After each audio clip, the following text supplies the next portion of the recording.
The history of war is almost always told as a history of movement. We are shown maps filled with arrows. We study the advance of armies, the brilliance of generals, the courage of soldiers holding the line, and the slow, grinding shift of borders as empires rise and fall. We memorize names like Austerlitz, Stalingrad, and the Battle of Britain. We argue endlessly about tactics, leadership, and battlefield decisions. But all of this focuses on what happens after war has already begun.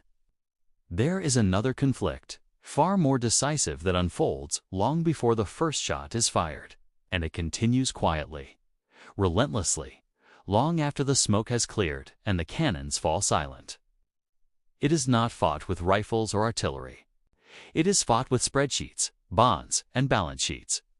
This is the war of the ledger, because beneath every heroic charge and every desperate last stand lies a brutal, invisible reality. Wars are not won by courage alone. They are sustained by finance. Strategy determines how battles are fought, but money determines whether battles can be fought at all. Empires do not collapse only when their armies are defeated.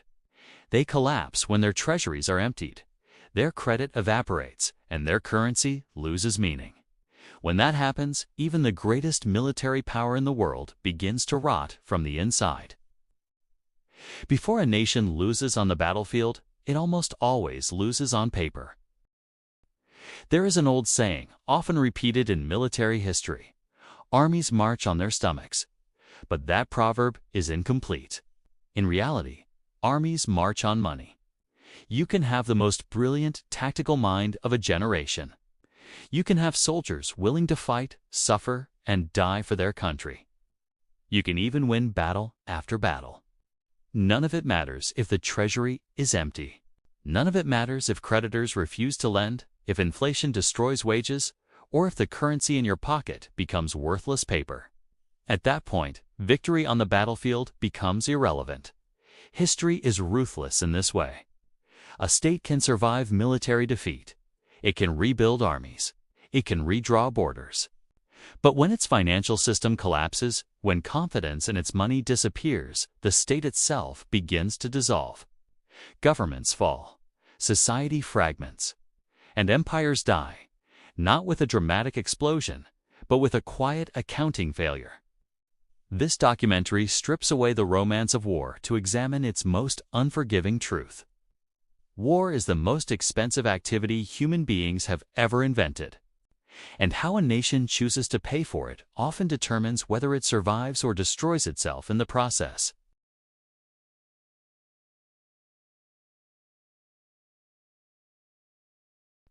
To understand how nations pay for war, we will examine two of the most consequential leaders in modern history: Napoleon Bonaparte and Winston Churchill. At first glance, their stories appear strangely similar. Both faced a hostile continent aligned against them. Both were tasked with preventing the total destruction of their nations, and both believed correctly that defeat was not an option. Each stood alone against a coalition of enemies, fighting wars that would determine not only their personal fate, but the future of Europe itself. Yet beneath these surface similarities lies a fundamental difference. When it came to money, when it came to the question of how you actually finance the most expensive undertaking a society can attempt, Napoleon and Churchill could not have been more opposed. They did not merely choose different policies. They represented two completely different economic worldviews. In many ways, they stand at opposite ends of financial history.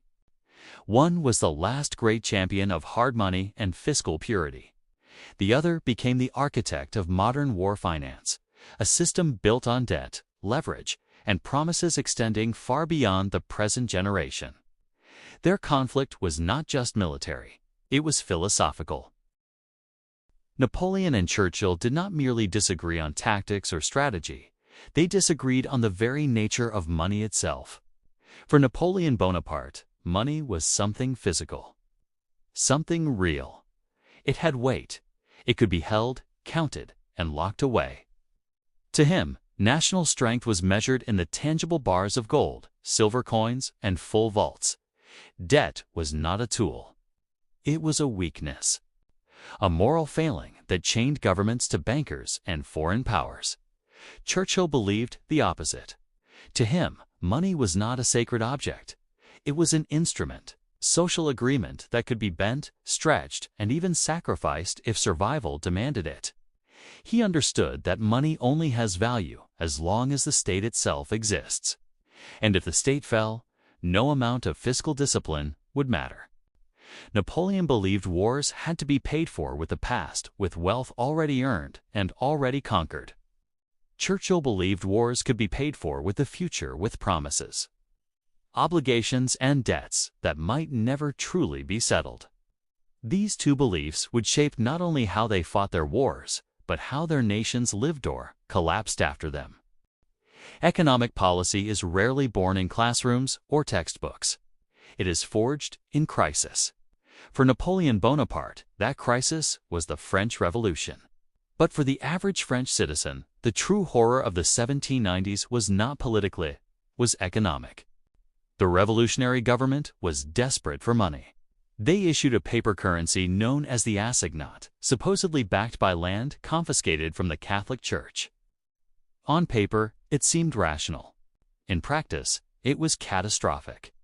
The temptation to print more proved irresistible. Millions became billions. What followed was one of the first great episodes of modern hyperinflation. By the time Napoleon was a young officer rising through the ranks, the French economy had disintegrated. Wages became meaningless. The French state officially defaulted on 2/3 of its national debt, not symbolically, but in cold, legal fact. Napoleon watched society unravel and drew a brutal conclusion. When money collapses, order collapses with it. Weak currency creates weak government. Weak government invites chaos. To him, the assignat was not merely a failed policy. When Napoleon seized power in the coup of 18 Brumaire in 1799, his first priority was not conquest. It was stabilization. France was exhausted. Its institutions were fragile, and its people no longer trusted their own money. Napoleon understood that without restoring financial confidence, military glory would be built on sand. So before he marched armies across Europe, he rebuilt the foundations of the state. His obsession was what we would today call fiscal discipline. Napoleon looked across the Channel at Britain and felt nothing but contempt. The British system of finance borrowing endlessly, issuing bonds and financing wars through debt appeared to him as a grand illusion. A house of cards sustained by faith rather than substance. In his view, it was not strength. It was dependence disguised as sophistication. Napoleon wanted something different, something solid. In 1800, he created the Bank of France. But unlike modern central banks, it was deliberately restrained. The bank was forbidden from freely lending to the government to cover deficits. Napoleon insisted on a strict wall between the state and the printing press. Money was not to be conjured from nothing. 3 years later, in 1803, he introduced the franc germinal. This was not an abstract unit of account. It was defined precisely 5 grams of silver, or 290 milligrams of gold. The currency was anchored to metal.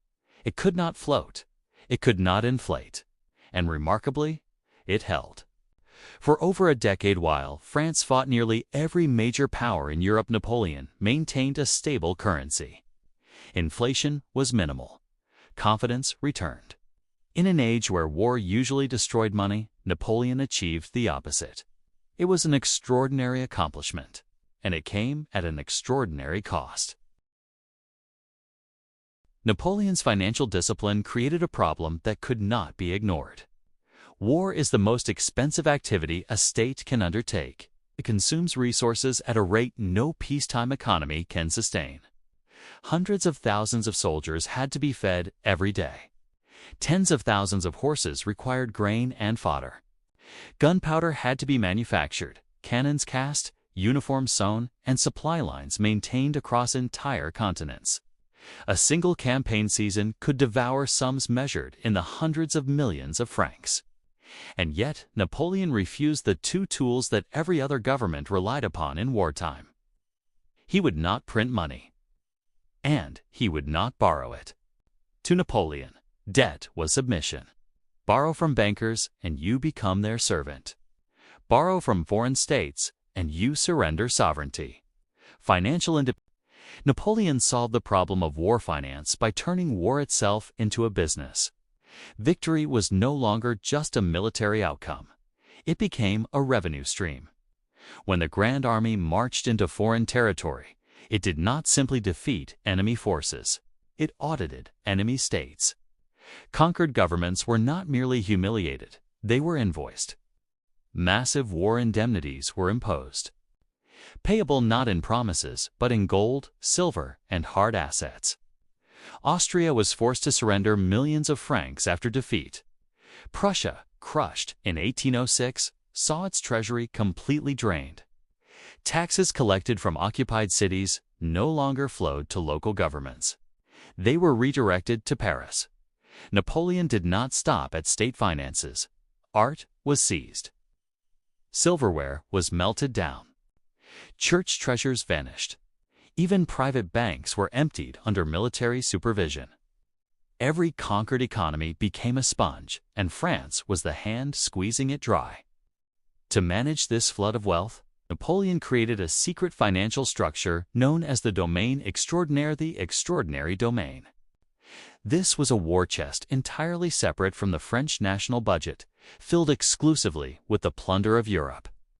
It functioned as Napoleon's private reserve, beyond parliamentary oversight and public scrutiny. At its height, this fund held. Napoleon's financial system was powerful, disciplined, and ruthless, but it was also fragile. It functioned only under one condition: constant victory. Like a shark, it had to keep moving, had to keep conquering, extracting, and consuming new sources of wealth. As long as Napoleon's armies advanced, gold flowed back to Paris. The franc remained strong. The state stayed solvent without borrowing a single coin. But the moment expansion slowed, the entire mechanism began to seize. What happens when you invade a country that has no treasury left to plunder? What happens when cities are burned instead of captured? What happens when the cost of the campaign exceeds the value of the loot that can be carried home? That moment arrived in Russia. There was no gold in Moscow and Lièges. No tax base, only scorched earth and endless snow. The Grand Army bled resources at a rate that conquest could no longer replace. For the first time, Napoleon's sound money system faced a problem it could not solve. The trap snapped shut. A financial model designed for offense proved incapable of sustaining defense. And from that point forward, Napoleon was fighting not just enemy armies, but arithmetic itself. 140 years after Napoleon created the Bank of France, another man stepped into power under very different circumstances. On May 10, 1940, Winston Churchill became Prime Minister of Great Britain. On paper, the British Empire still looked immense. It covered nearly a quarter of the Earth's land surface. It ruled hundreds of millions of people. Its navy controlled the sea lanes that bound the global economy together. Maps still painted Britain as a titan, but maps were lying. Financially, the empire was hollowed out. Britain was still burdened by the enormous debts of the First World War. The interwar decades had been marked by stagnation, unemployment, and industrial decline. In a desperate attempt to restore past glory, Britain had returned to the gold standard in the 1920s, an effort to recreate the stability of the Napoleonic era. Instead, it crushed exports and deepened economic depression. When the Second World War began in 1939, Britain faced two terrifying realities. Germany possessed unmatched industrial efficiency, and the United States, the world's greatest economic power, was officially neutral. Churchill did not inherit a strong treasury. He inherited a countdown. Britain did, however, possess one remaining advantage. It was still the financial hub of the world. British institutions owned railways in Argentina, factories in the United States, rubber plantations in Malaya, and vast overseas investments accumulated over generations. On balance sheets, Britain still looked wealthy. But war does not accept balance sheets. War demands payment in real time. In 1940, the United States remained officially neutral. President Franklin D. Roosevelt was sympathetic to Britain's struggle, but American law tied his hands. The Neutrality Acts were explicit. Nations at war could purchase supplies from the United States, but only under strict conditions. They had to pay cash, and they had to transport the goods themselves. This policy was known as cash and carry. For Churchill, it was a financial stranglehold. Britain could not borrow from American banks. It could not issue long-term debt. Every airplane engine, every barrel of oil, every ton of steel had to be paid for immediately US dollars, and Britain was hemorrhaging dollars. By the summer of 1940, as German bombers pounded London and invasion plans were drawn up across the Channel, Winston Churchill did not respond to the crisis as Napoleon would have. A strict advocate of sound money would have seen the numbers and sought terms. If you cannot pay, you stop fighting. If your treasury is empty, the war is already lost. Churchill rejected that logic entirely. He understood that bankruptcy in war is not a financial condition, it is a strategic choice, and he refused to choose it. Instead, he made one of the most extreme decisions any leader has ever made in wartime. He ordered the liquidation of the British Empire's wealth. Everything that could be sold was sold. British citizens were compelled to surrender their foreign investments. Shares in American companies, railroads, and factories were seized by the state, dumped onto U.S. Even the liquidation of the empire was not enough. By the end of 1940, the fire sales were complete. The gold shipped to Ottawa had been allocated. The overseas investments were gone. The dollar accounts were nearly empty. Britain had reached financial zero. There was nothing left to sell. Churchill now faced a reality no British Prime Minister had ever admitted aloud. The country could no longer pay for the war.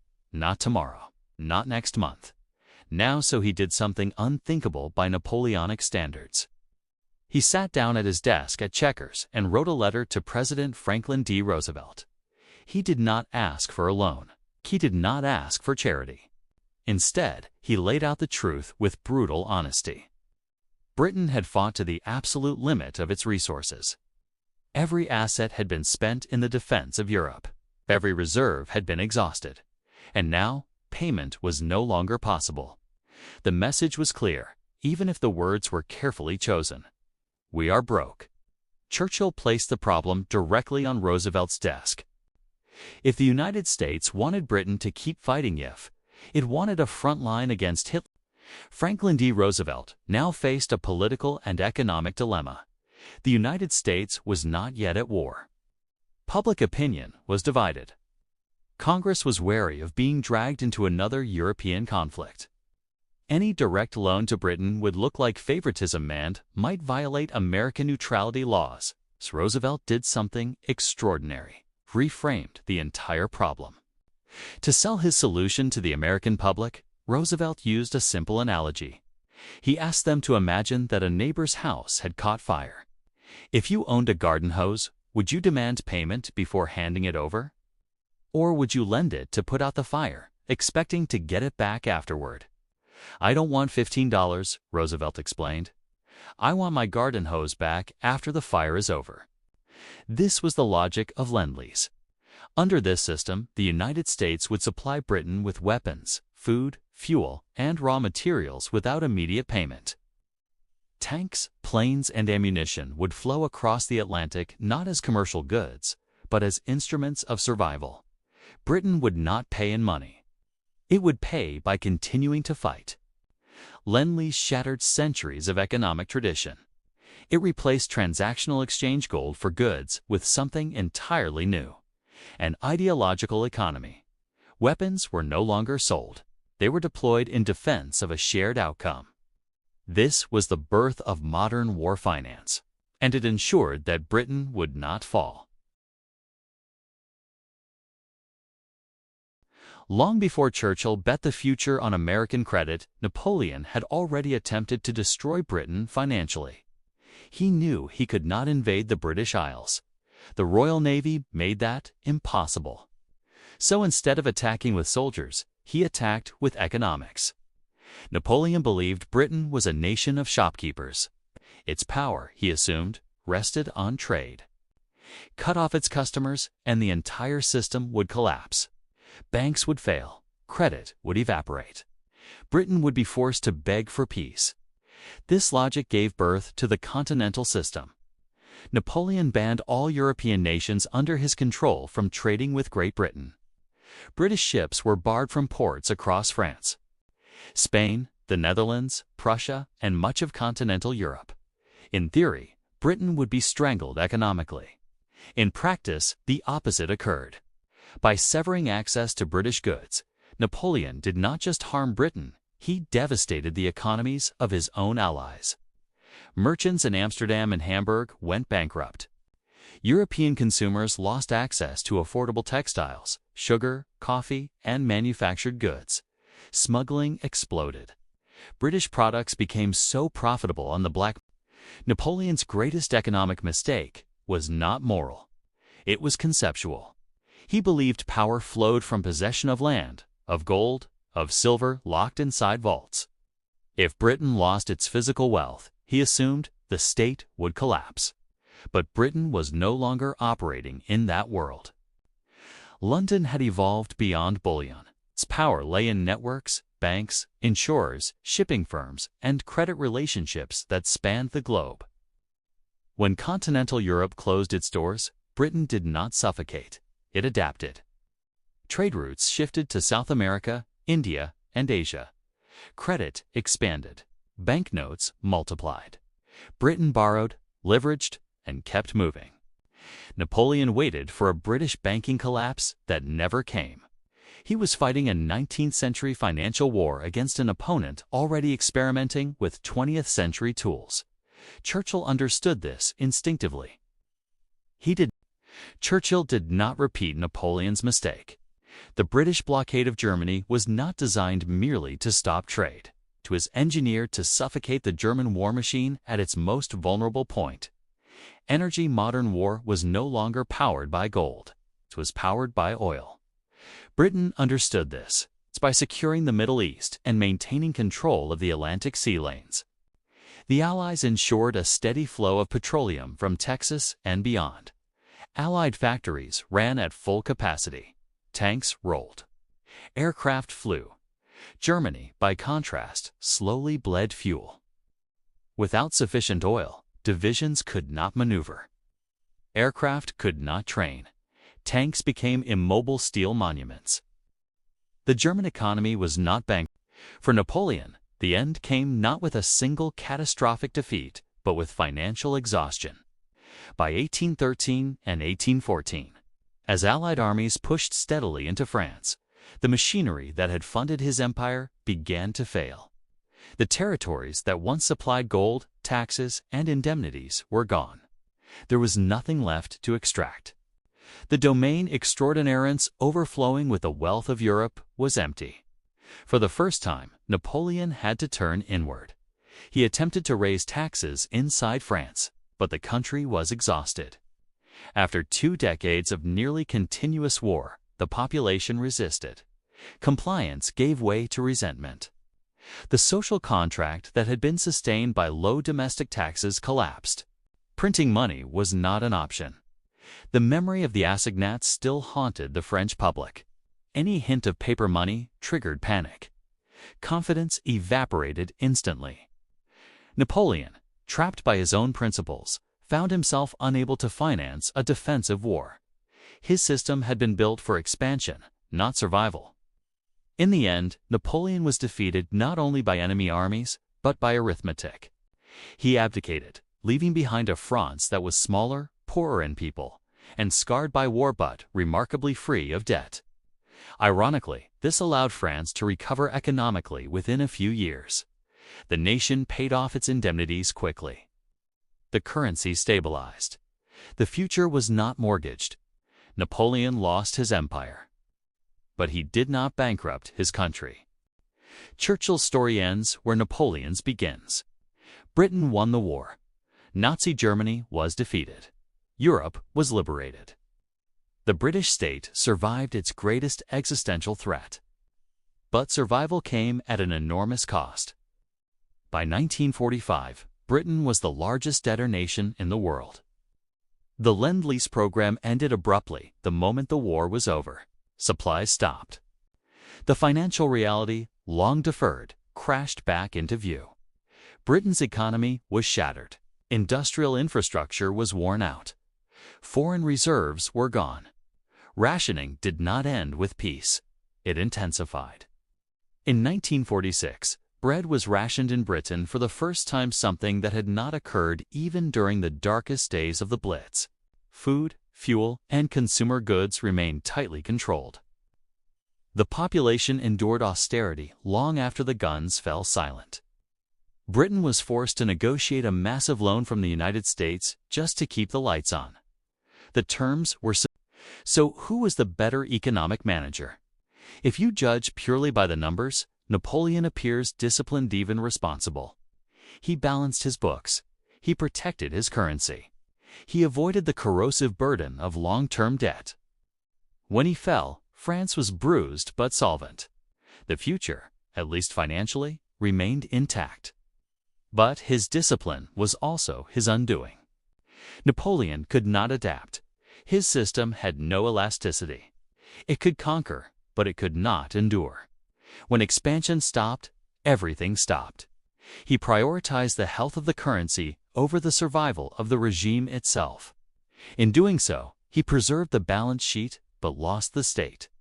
Churchill, by contrast, looks reckless. He spent money he did not have. He sold assets that could never be replaced. He signed obligations that would burden Britain for generations. On paper, his choices were catastrophic. And yet, he understood a deeper truth. In war, Napoleon Bonaparte proved that war can be made profitable.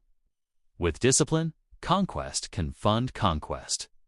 Gold can replace debt, and a state can fight for years without surrendering its financial independence. But he also proved the limit of that logic. You can extract wealth, but you cannot extract loyalty forever. An empire built on plunder breeds resistance faster than it creates stability. Winston Churchill proved the opposite lesson. He showed that some things have no price tag. Freedom cannot be balanced on a ledger. Survival cannot be discounted to present value. When existence itself is at stake, even an empire may have to spend not just its wealth, but its future. Napoleon died with a treasury intact, but his empire destroyed. Churchill died leaving his country deep in debt, but his nation free. In the end, the cost of empire is not measured only in blood or territory. It is measured in what a society is willing to sacrifice: gold, comfort, power, and generations yet unborn to ensure that its story does not end. That is the true price of war. So who truly won the financial war? Was it Napoleon, who preserved his nation's solvency at the cost of his empire? Or Churchill, who bankrupted an empire to preserve a nation's freedom? History offers no simple answer, only trade-offs. What is clear is this: wars are never paid for only with blood. They are paid for with money, credit, and the future itself. And long after the battles are forgotten, the ledger remains open. If you enjoyed this deep dive into the hidden economics of history, consider subscribing to Econ Empires. We are already working on the next story where finance, power, and fate collide. And let me know in the comments, if you had been in their place, which path would you have chosen? See you next time.